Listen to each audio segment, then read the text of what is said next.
തലപ്പത്തിരിക്കുന്നവർക്ക് ഹിതമാകുന്ന തരത്തിലുള്ള നിലപാടേ അത് വിശ്വാസമായാലും അഭിപ്രായമായാലും എല്ലാം വെച്ചു പുലർത്താൻ പാടുള്ളൂ എന്ന് ശഠിക്കുന്നിടത്തേക്ക് എത്തുന്നു. സ്വാതന്ത്ര്യം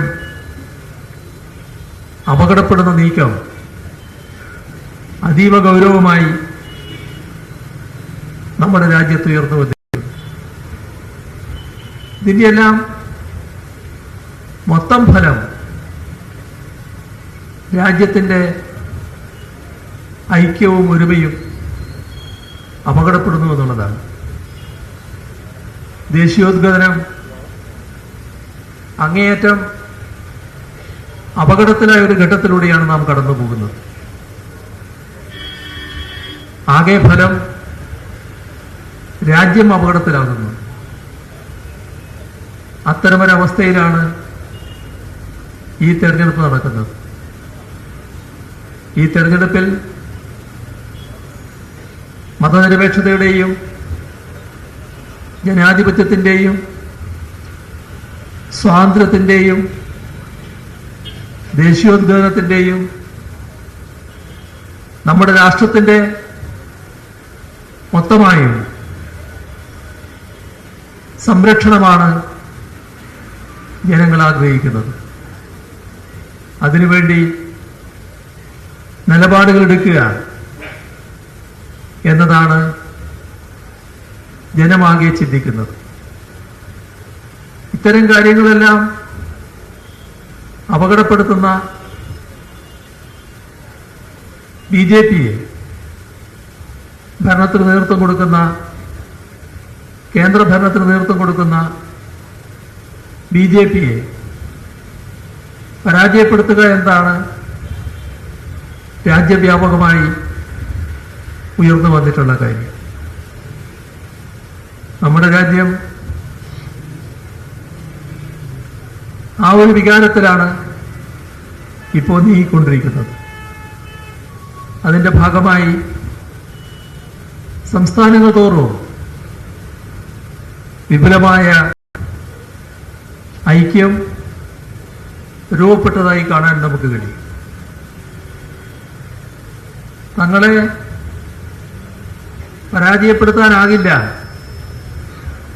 എന്ന ചിന്തയിലാണ് ഇപ്പോൾ ബിജെപിയും കേന്ദ്ര ഗവൺമെന്റും. നരേന്ദ്രമോദി അത്തരത്തിൽ പരാജയപ്പെടാൻ ഇടയില്ലയാളല്ല എന്ന പ്രചരണവും അഴിച്ചുവിടുകയാണ്. ഇത് തന്നെയായിരുന്നു 2004 വാജ്പേയിയുടെ അവസ്ഥയും. വാജ്പേയിയുടെ ഗവൺമെന്റ് അന്ന് കാലാവധി പൂർത്തിയാക്കി തെരഞ്ഞെടുപ്പിന് നേരിടുമ്പോൾ പലവിധത്തിലുള്ള വാഗ്ദാനങ്ങളുമായാണ് രംഗത്ത് വന്നിരുന്നത്. ബിജെപിയുടെ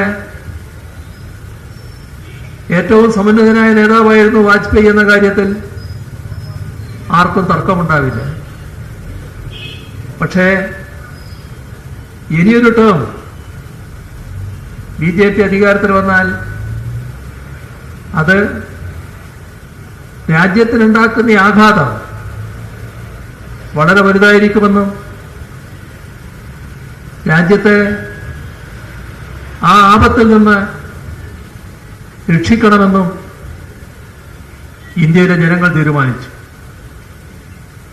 അങ്ങനെയാണ് 2004 വാജ്പേയിയെ പരാജയപ്പെടുത്തിയുള്ള തെരഞ്ഞെടുപ്പ് വിധി വരുന്നത്. അതാണ് ഇന്ത്യ. ഇന്ത്യ എന്ന് പറഞ്ഞാൽ ഇന്ത്യയാണ് എന്ന് പറഞ്ഞ കാലം ഉണ്ടായിരുന്നല്ലോ. അന്നും ഇന്ത്യയിലെ ജനങ്ങൾ അടിയന്തരാവസ്ഥ പിന്നിട്ടപ്പോൾ സ്വീകരിച്ച നിലപാട് 1977 രാജ്യം കണ്ടതാണ്. അപ്പോ നരേന്ദ്രമോദിയുടെ നേതൃത്വത്തിലുള്ള കേന്ദ്ര ഗവൺമെന്റ് രാജ്യത്തെ ആകെ തകർക്കാനുള്ള നീക്കം നടക്കുമ്പോൾ അതിൻ്റെ മുന്നിൽ നിസ്സംഗത പാലിക്കാനാവില്ല. തങ്ങൾ നിലപാട് സ്വീകരിച്ചു പോകേണ്ട ഘട്ടമാണ് ഇത് എന്ന് ജനങ്ങൾ തിരിച്ചറിയുന്നു. ഇവിടെ നാം ചിന്തിക്കേണ്ട കാര്യം, ഇത്തരമൊരു സ്ഥിതിവിശേഷത്തെ കേരളം എങ്ങനെ നേരിടും? കേരളത്തിലെ എവിടെയും BJP ജയിച്ചു വരാവുന്ന ശക്തിയല്ല എന്ന് കേരളത്തിന് പൊതുവിൽ അറിയാം. അവര് ആകാവുന്ന ശ്രമങ്ങളെല്ലാം നടത്തുന്നുണ്ട് എന്നതും ജനങ്ങൾ തിരിച്ചറിയുന്നു. പക്ഷേ മതനിരപേക്ഷതയുടെ വിളനിലമായ നമ്മുടെ നാട് അവരെ അംഗീകരിക്കാൻ തയ്യാറല്ല. ജാതിഭേദവും മതദ്വേഷവും ഏതുമില്ലാതെ സർവരും സ്വതന്ത്ര വാഴുന്ന ഈ നാടിന്, ഇവിടുത്തെ ജനങ്ങൾക്ക് ചേരുന്ന നിലപാടും നയവുമല്ല BJPക്കുള്ളത്. അതുകൊണ്ട് തന്നെ നേരത്തെ തന്നെ BJPയെ ജനങ്ങളിവിടെ തിരസ്കരിച്ചതാണ്. അത് നല്ല രീതിയിൽ തന്നെ തുടരുമെന്നാണ് പ്രതീക്ഷിക്കേണ്ടത്. എന്നാൽ ഇവിടെ BJPയെ നേരിടാൻ ഞങ്ങൾ മതി എന്ന് പറയുന്ന ഒരു കൂട്ടരാണ് കോൺഗ്രസിന്റെ നേതൃത്വത്തിലുള്ള UDF. ഈ കഴിഞ്ഞ ലോക്സഭാ തെരഞ്ഞെടുപ്പിൽ 2019 നടന്ന ലോക്സഭാ തെരഞ്ഞെടുപ്പിൽ UDF വലിയ വിജയമാണ് നേടിയിരുന്നത്. അന്ന് LDFന് കനത്ത തിരിച്ചടിയും ഏൽക്കേണ്ടി വന്നു. നമ്മുടെ കേരളത്തിലെ ആ ഘട്ടത്തിലുണ്ടായ ഒരു പൊതുവികാരമുണ്ടായിരുന്നു. ഇവിടെ മത്സരിക്കാൻ വേണ്ടി രാഹുൽ ഗാന്ധി വന്ന് വയനാട്ടിൽ മത്സരിക്കുമ്പോൾ കോൺഗ്രസുകാർ നടത്തിയ പ്രചരണം ഇന്ത്യയുടെ പ്രധാനമന്ത്രി സ്ഥാനാർത്ഥിയാണ് ഇവിടെ മത്സരിക്കുന്നത്,